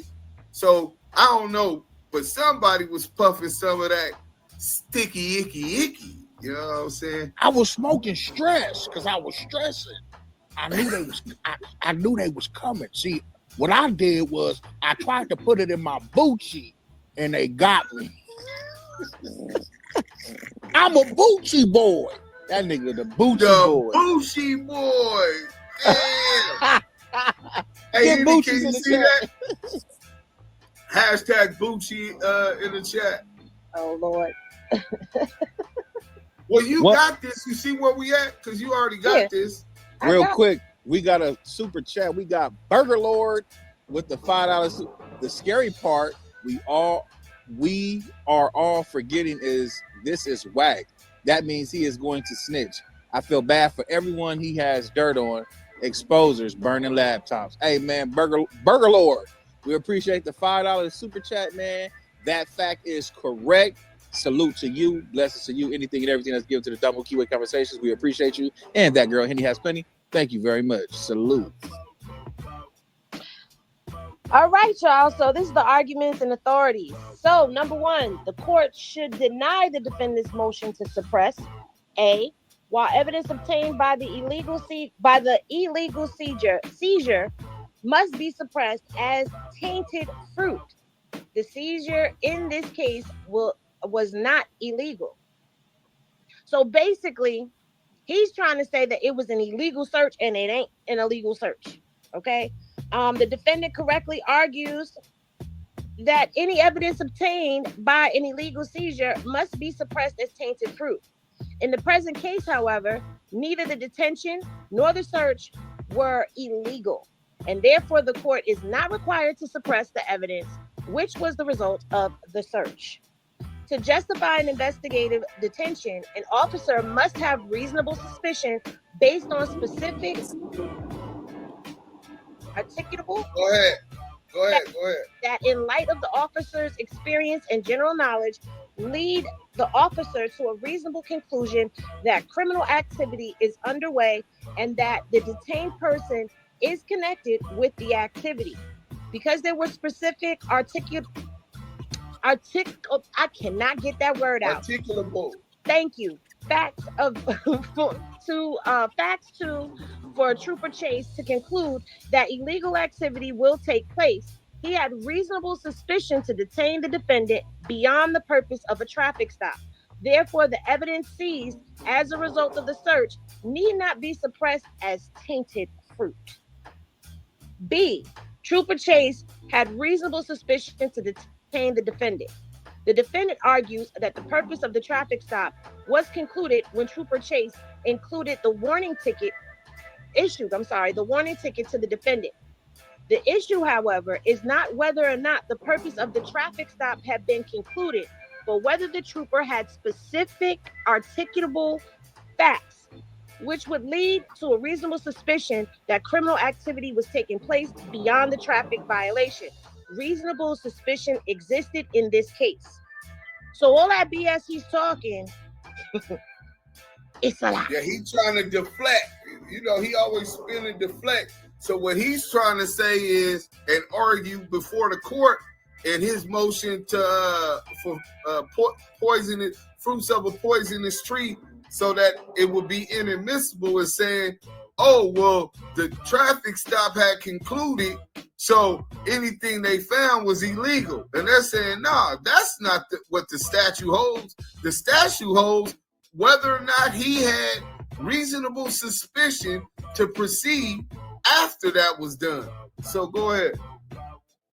The defendant correctly states the factors Trooper Chase articulated as support for his reasonable suspicion. These include 1, the fact that the passenger window would not roll down completely and the vehicle was new. 2, the fact that the vehicle had a lived-in look and that the passenger did not wake up during the course of the traffic stop. 3, conflicting stories from the passenger regarding the funeral. 4, the short time of the rental of the vehicle for such a long trip. 5, the level of nervousness of the defendant during the traffic stop. 6, the defendant quickly grabbed the clipboard in order to sign the warning. And 7, the low tone of voice used by the defendant when answer the question as to whether or not he would allow the trooper to search his vehicle. Paraphrased from Trooper Chase's testimony at suppression hearing. When looking at the totality of circumstances, these factors clearly establish reasonable suspicion of criminal activity. There you have it. Those are the reasons that they searched the vehicle. After making a stop for a traffic violation, an officer may rely on all the factors asserted during the course of his contact with the defendant to develop articulable facts that would justify and continued detention. The court must review the totality of the circumstances in determining whether the officer had particular and objective base for having suspected wrongdoing. In the present case, the defendant would like this court to look individually at each factor and determine that because each factor has an quote unquote innocent explanation, that no reasonable suspicion existed to detain the defendant. However, the Court of Criminal Appeals has recognized that there may be instances when a person's conduct viewed in a vacuum appears purely innocent, yet when viewed in light of the totality of the circumstances, those actions give rise to reasonable suspicion. So basically, everything that he did as a whole, you can look at different instances individually and explain them away. But when you look at them as a whole, it gives suspicion to why they were going to go search his vehicle and take this traffic stop further. All right. Looking at the first factor cited by Trooper Chase, he stated that it was suspicious that the window would not roll completely down despite the fact that this was a brand new vehicle. The defendant argues that because this was a rental car, in no way was he or could he be held responsible for the maintenance or upkeep. Trooper Chase testified that it was significant to him that the window did not roll down because oftentimes people who are transporting narcotics on the interstate will alter a vehicle in order to transport those narcotics. He further testified that based on his experience, he felt that the window not rolling down indicated to him that narcotics were possibly being transported in the door of the vehicle. Further, despite the defendant's assertion to the contrary, courts have recognized that a malfunctioning window can be indicative of criminal behavior. The factor viewed in totality with the other articulated factors establishes reasonable suspicion to detain the defendant. The second factor cited by Trooper Chase is that the passenger of the vehicle slept during the traffic stop and this created a lived-in look within the vehicle. The defendant would have the court believe that because there was a quote-unquote logical explanation behind the passenger sleeping that would negate the trooper's ability to use this in finding reasonable suspicion to prolong the stop. There is nothing contained within the record that indicated that they were telling the truth about the purpose of their trip. So they couldn't even prove that they were on their way to a funeral or any of that. Further, given the circumstances, the trooper should not be required to assume at the time of the stop the individuals were telling the truth, especially true given their conflicting stories. Trooper Chase testified at the hearing that this was indicative of criminal behavior because people who transport narcotics like to get where they're going as fast as possible, and that oftentimes people will sleep in the vehicle while the other person drives.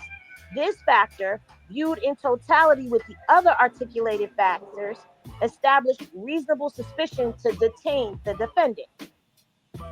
The third factor to which Trooper Chase testified was the conflicting stories told by the defendants with regards to the purpose of their trip.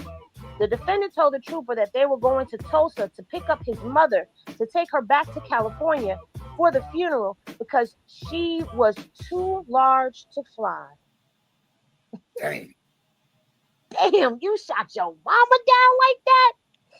And that their deceased brother's body would be flown back to California. The passenger told the trooper that they were going to Tulsa for the funeral. There is a significant difference in going to pick someone up for a funeral in California and in going to Tulsa for a funeral. Nigga, you can't even get your directions straight. Okay, Tulsa for the funeral. Therefore, the stories given by the two individuals were in conflict. The defendant claims that the trooper contradicted this assertion by stating to another officer that the defendant and his brother, quote unquote, both told me the same story. However, this statement is taken out of context by the defendant. Just a couple of minutes before the statement picked out by the defendant and the trooper stated, quote unquote, they gave me a little difference in the story with the deal on their mother.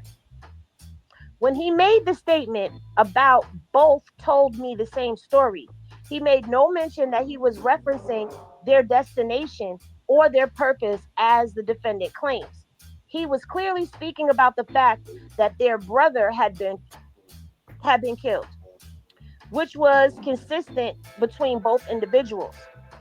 What was inconsistent is whether or not the funeral would be held in California or in Tulsa. This factor, viewed in totality with the other articulated factors, established reasonable suspicion to detain the defendant. Damn, y'all ain't even have your story together? Yeah, didn't he have it together? Right.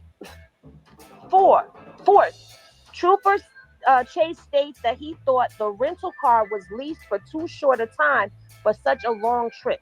It is important to note that the defendants make this erroneous assumption that the trooper knew at the time of the traffic stop that the defendant was telling the truth regarding the purpose of their trip, if in fact he was.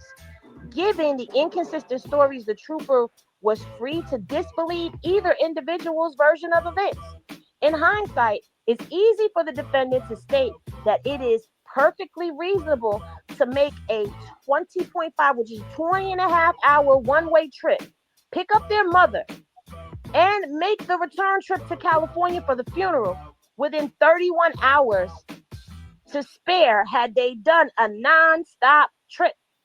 In reality, the trooper had reason to suspect that the story was fabricated and was in no way obligated to believe the truth.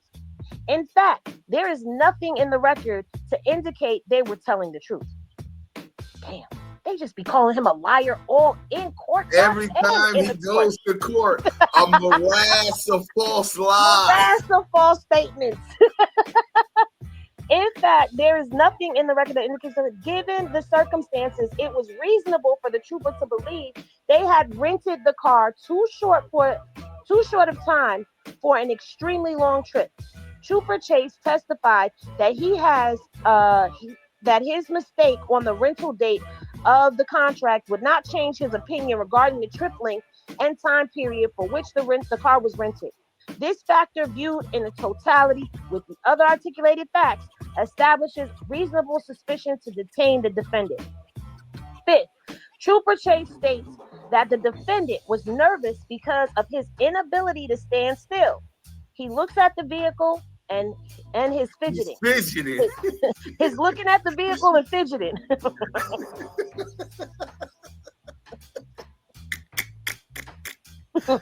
Oh, shit. The movements indicated by the trooper during his testimony are clearly visible on tape. Oh, they got him on tape. The trooper obviously perceived those movements and nervousness, which is a reasonable deduction from the actions.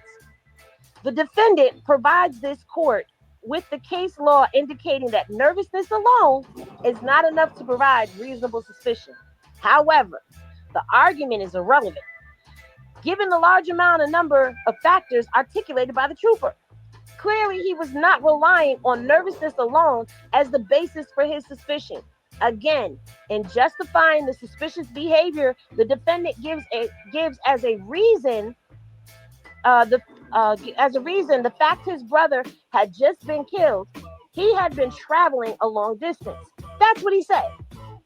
He said, well, the reason I was nervous and shaking and fidgeting was because my brother had just been killed and I had been driving a long distance.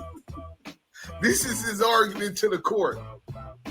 The trooper had no way of knowing at the time whether or not there was any truth to the story, and given the inconsistencies between the driver and the passenger, it is reasonable for him to disbelieve the story and perceive the nervousness as an indication of criminal activity.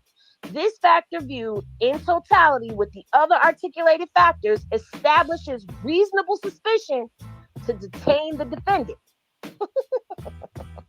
Next, the trooper states that it was suspicious that the defendant grabbed the clipboard in such a hardy, I don't know what they meant by that. Grabbed the clipboard in such a hardy. They probably meant hurry. Hurry, right. When he was asked to sign the warning ticket, the defendant claims that it's not supported by the video evidence, but he is innocent in this contention. Incorrect. Incorrect. Sorry. In this contention.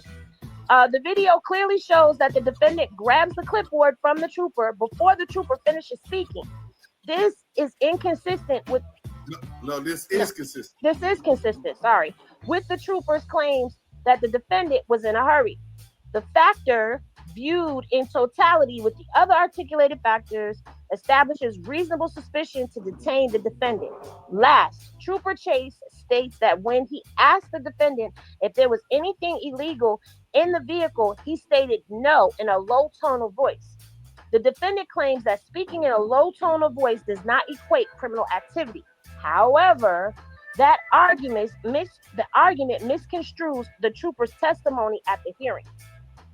The trooper testified that the low tone of voice the defendant used when answering the question was in contrast to the normal tone of voice the trooper had observed during the rest of the traffic stop. The trooper testified that the significant indicator was the variation of in the tone of the defendant's voice when answering questions about anything illegal being in the vehicle. This factor, viewed in totality with other articulated factors, established reasonable suspicion to detain the defendant. All right, well, let me stop this, right, because I want to get into the other one. They just argue law on that one. Ultimately, what happens is we'll go to it. You know what I'm saying? So I remember when we first talked about this case, that rat bastard said that it was dismissed on illegal search and seizure, right? That was one of his original lies, right? Well, let's see what was the ruling after all of that legal shit. Henny?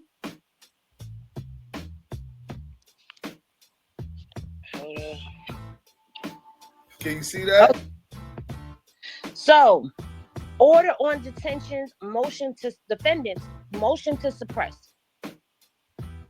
On the 19th This is the judge's order. On the 19th day of May 2010, defendant's motion to suppress came on for hearing.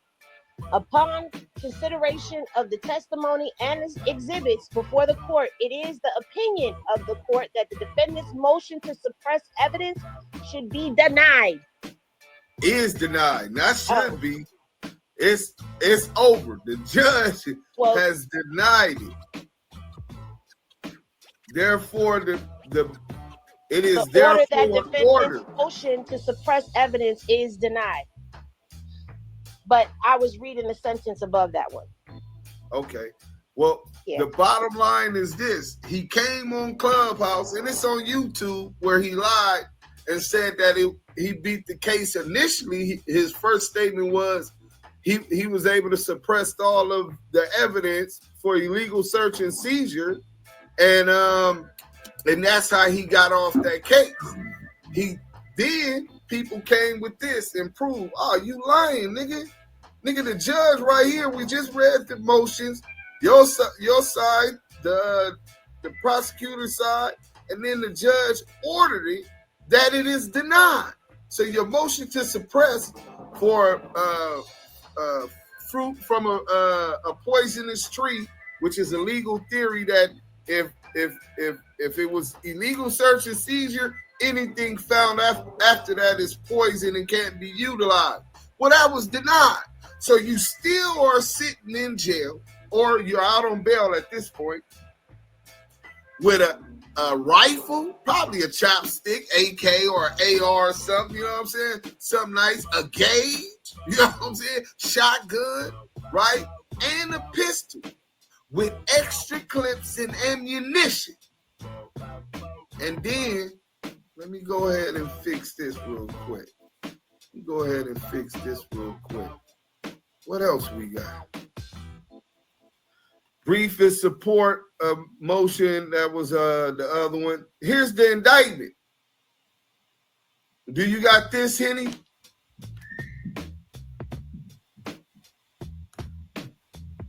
Well, I don't know. Maybe I lost Henny. Let me check and see. No, I got, my bad. I was muted. Okay. Oh, you got the indictment? I got the indictment. Yep.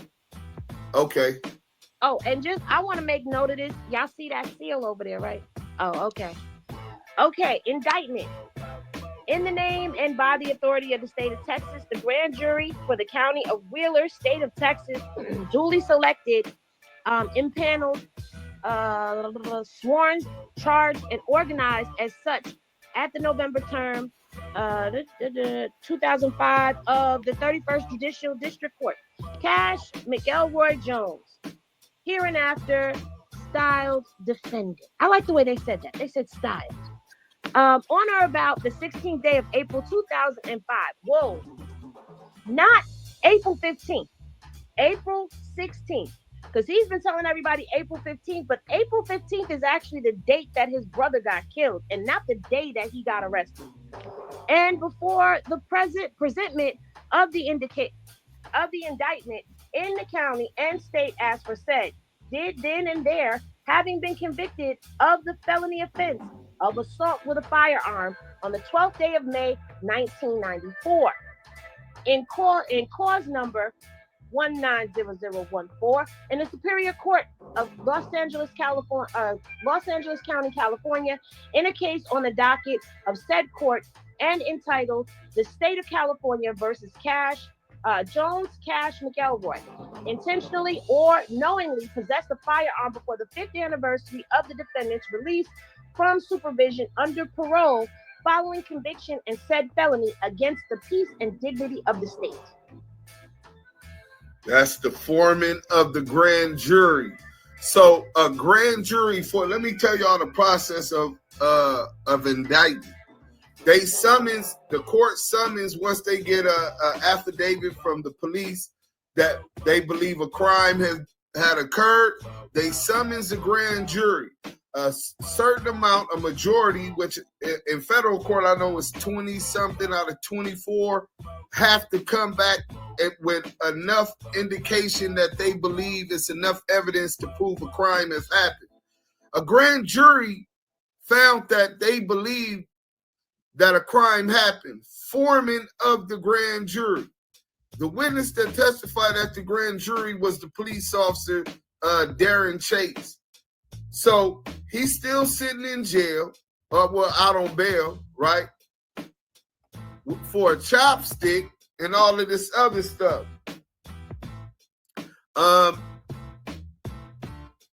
Number cause hereby dismissed.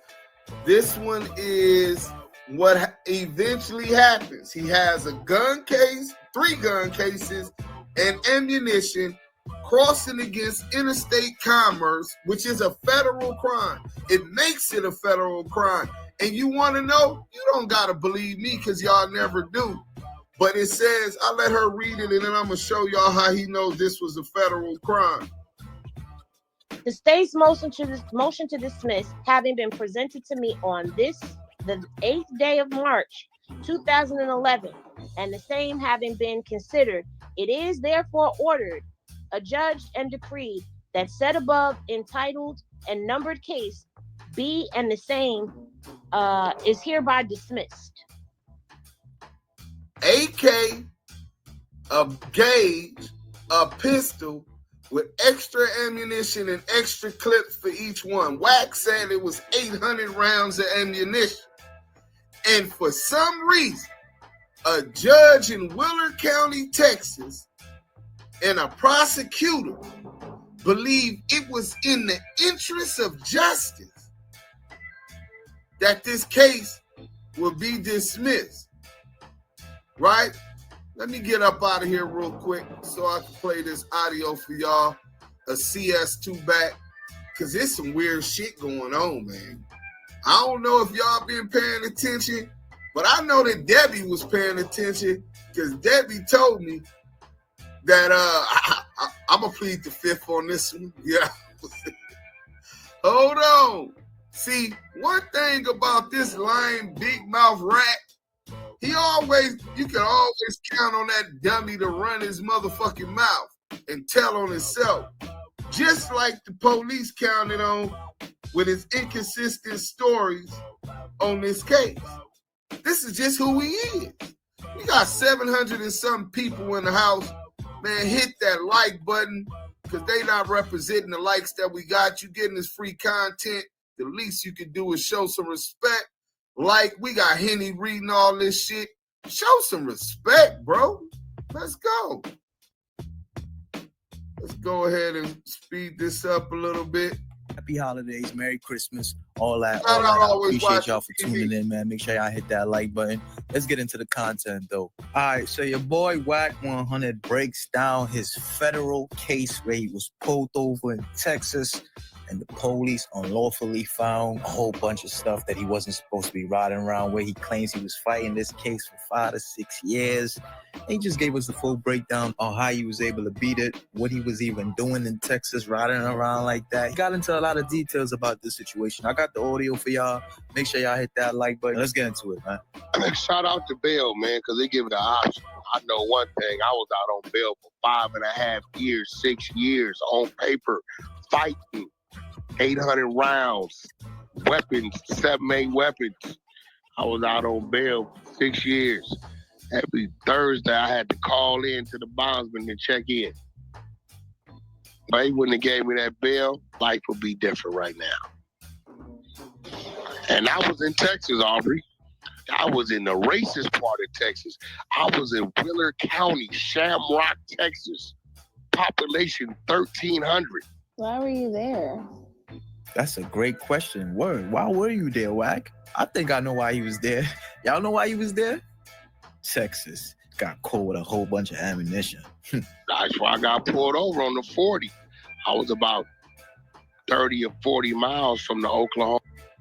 Let me just put what we do know. Your brother get killed, as we know, in Oklahoma, execution style. And the next day, you and your other brother are caught coming, flying in at above the speed limit with all this artillery, talking about you're headed to Oklahoma. Make it make sense. On the border, and I got pulled over. The paperwork up on my Instagram. Pull the case up, check it out. Like, it was about 6 years. Yeah. Pulled me over for a speeding ticket. Took my license, registration, insurance. Came back to the window. Gave me a warning citation. As you know, I was in custody once he had my documents. Once he gave me that citation, I signed for it, and he handed me back my license, registration, insurance with the ticket. I was released from custody. It took 4 steps away from the car, tapped on the window, and said, "Yo, will you give me consent to search your vehicle?" So here he is telling you dumb motherfuckers who be believing this shit, because y'all gang goofy, don't understand law, don't understand the street politics, or that he running the con on you, the same legal argument that he argued in court that got shut down. It got shut down, denied.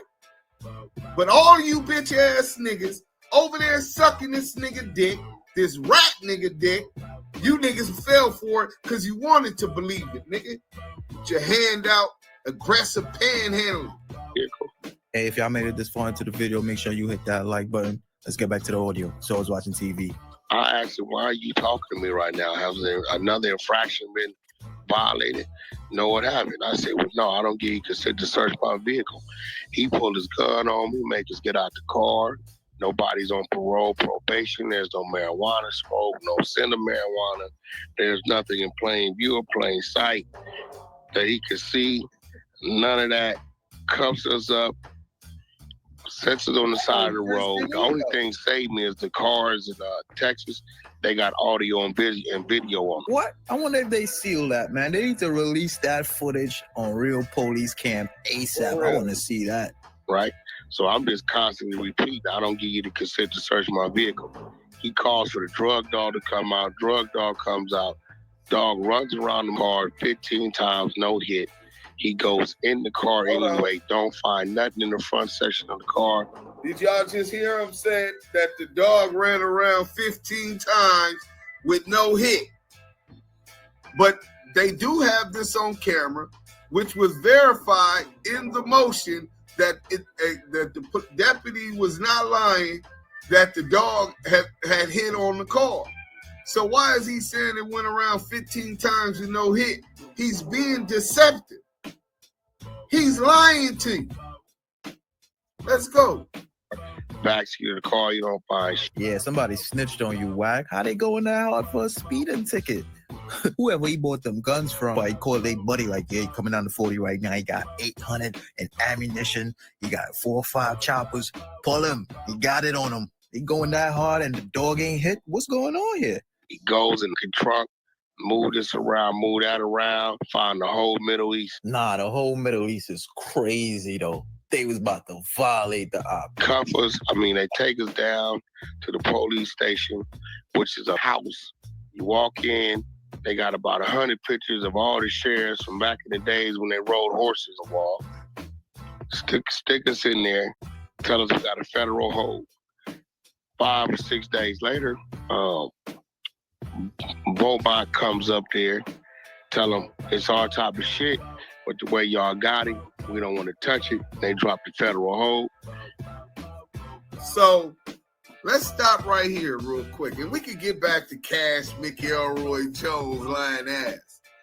He said that after 6 days, the feds come up to little bitty old part of Texas. What's it called? What's that part of Texas called?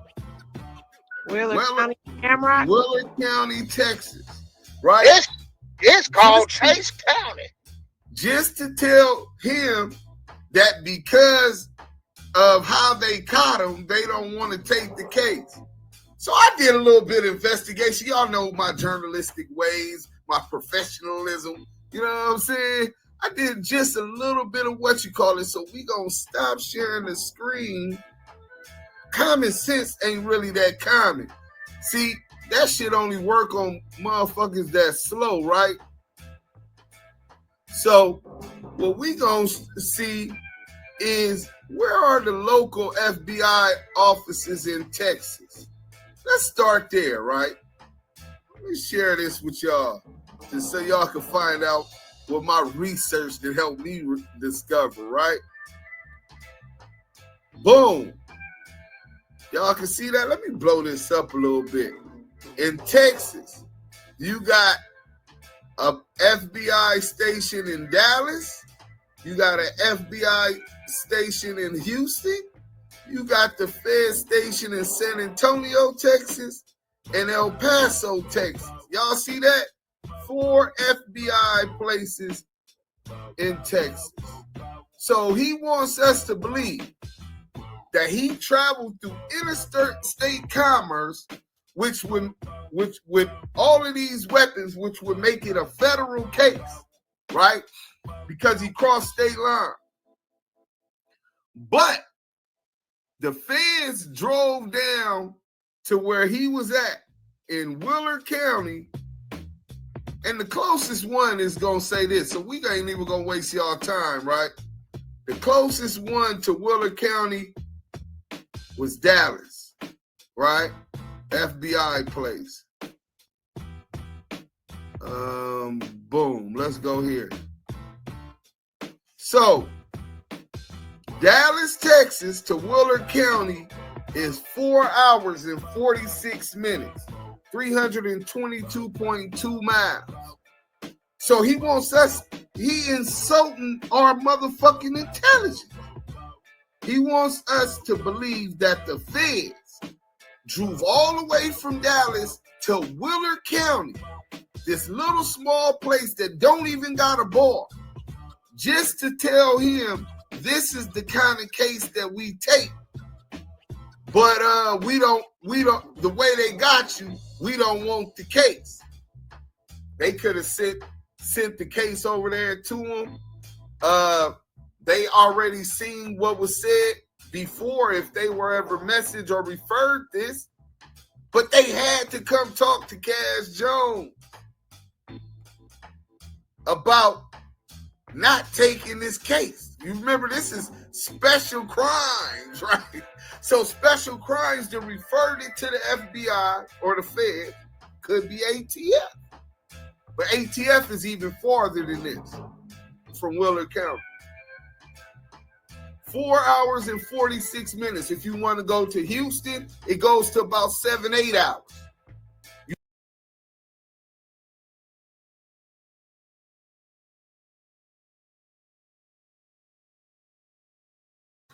So you be the judge. Debbie Does Dallas coming up next. Then we're going to finish CS2 back off, get into the Main Street case. After that, and how Tiny Draws punched on that pump. Let's get into it. Double Keyway conversation.